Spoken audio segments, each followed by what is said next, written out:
let us now think about these conflicts, right? We just discussed the notion of shareholder value, right? Shareholder wealth, maximizing the stock price. That seems to be a reasonable objective for the corporation if you're thinking strictly about shareholders, right? But what about society as a whole? The first issue that we can talk about is social responsibility, right? And before we get into the problems, let's talk about a few actions that companies make that are actually socially responsible, right? So there aren't necessarily conflicts all the time, right? For example, companies invest in human capital, right? If an employee works in a company for a long time and learns new skills, right? Some of these value is not going to be captured by the company, but it's going to be captured by the employee. So investments in human capital is something that benefits society as a whole, not only the company, right? Sustainability is another issue. Many companies are trying to develop products that are better for the environment, right? And that make the environment more sustainable. Again, that is an example of a socially responsible corporate action. Okay? And philanthropy, right? Many companies engage in donations and actions that benefit the communities and the society as a whole, right? So there are examples of socially responsible corporate actions, but of course that doesn't always happen, right? There are conflicts as well, and it's very easy to think about situations in which maximizing shareholder wealth may not be consistent with social responsibility, right? For example, right, if you want to take some time to think about some examples, you can, but let's just go on and talk about a few, right? There are some products that are bad for health, right? Some companies produce tobacco, junk food. It is well known that these are not great for people, but people value them, right? So companies can create profits by selling these products. This is good for shareholders, but it may not be good for society. So there are some conflicts here, right? Pollution is another classic example, right? Companies' incentives are to reduce costs, right? To produce things as cheaply as possible, to increase profits, and therefore to increase shareholder value. But this may not be the best thing for the environment, right? Technologies that are cheap but pollute the environment are not going to be great for society as a whole, right? Another example you might think of is outsourcing of labor, right? Hiring employees in other countries, of course, is going to be great for those countries, but it might not be good for the local labor market. So this is another issue that is being discussed a lot these days. One issue that you might not have thought of as an example of a conflict is taxes, right? Should companies minimize their tax bills, right? The answer seems to be obvious, right? Minimizing taxes increases profits and therefore should increase stock prices, right? If taxes go down, both your current and your future profits are higher, right? But there is a downside. Minimizing taxes is also going to reduce tax collection, right? The government is going to receive less money, right? The government will have less money to invest in infrastructure, to invest in social projects, right? This is going to increase budget deficits. It might be bad for society as a whole, okay? One example that the financial press is talking about these days, okay, is the fact that multinational companies around the world really, but this is example uses US companies, are holding a lot of cash abroad, okay? So US multinational companies are holding a large amount of cash in countries that are outside the US. So here there is a chart for you to look at.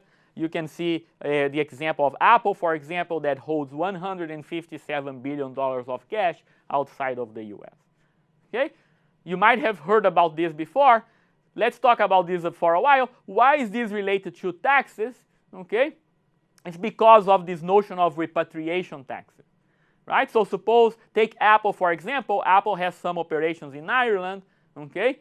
The corporate tax rate in Ireland is just 10%, okay? So if Apple generates $1 billion of profits in Ireland, you're going to generate a tax bill of $100 million, okay? That's the Irish tax. The US corporate tax rate is much higher, it's 35%, okay? So the US firm, Apple in this case, in our example, would have to pay an extra $250 million to bring the cash back home. Guess what? They are not bringing, right? The cash is staying abroad, okay? Why is this a problem?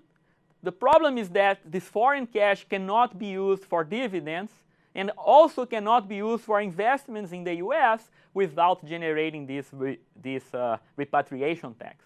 So if Apple wants to invest the money in the US, it has to bring the money back to the US and pay that tax. Guess what? These multinationals are not bringing the cash back home.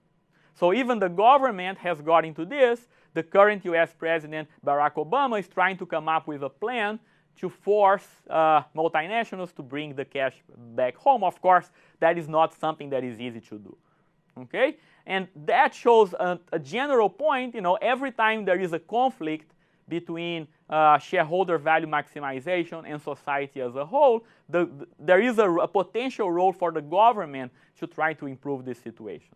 Okay? I'm not saying that it's right for Obama to tax US companies on their profits held abroad, but the general point is that these are situations where typically the government comes in, tries to intervene and improve the situation. Pollution, for example, can be regulated. Outsourcing of labor can be regulated if the government wants. So there is a potential role for the government to play a role here. Okay? Next topic. Let's think about conflicts between shareholder wealth with other stakeholders, right? This is related to what we've been talking about, but now let's think more specifically about stakeholders like employees, suppliers, and debt holders, bondholders. Okay? Does a high stock price also benefit these other people?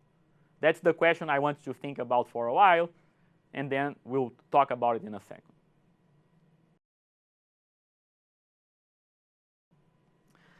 And the answer is yes, right?